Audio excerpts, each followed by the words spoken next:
যারা হাত তুলছিলা যে আমার রাগ বেশি, তোমাদের জন্য tips, how to control anger, কিভাবে এই রাগ কমাতে হয়।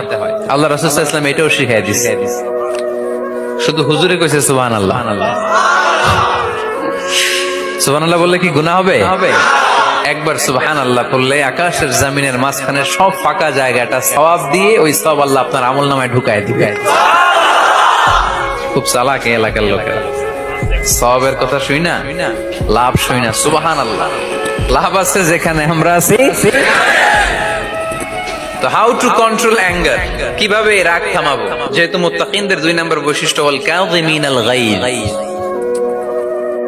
মুত্তাকিদের বৈশিষ্ট্য তারা রাগকে নিয়ন্ত্রণ করে। আল্লাহ রাসূল শিখাই দিলেন, 4টা পদ্ধতি শিখালেন রাগ কমানোর।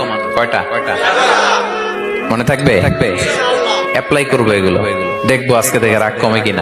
নারীর মন বুঝতে পারলে নেয়ামত, বুঝতে না পারলে কিয়ামত। আপনি তাকে একটা মুচকি হাসি দিয়ে দেন, সে তার কলিজা দিয়ে দেয়। কিন্তু যদি আপনি তার মনে কষ্ট দেন, সে আপনার জীবনকে জাহান্নাম বানায়া দেয়।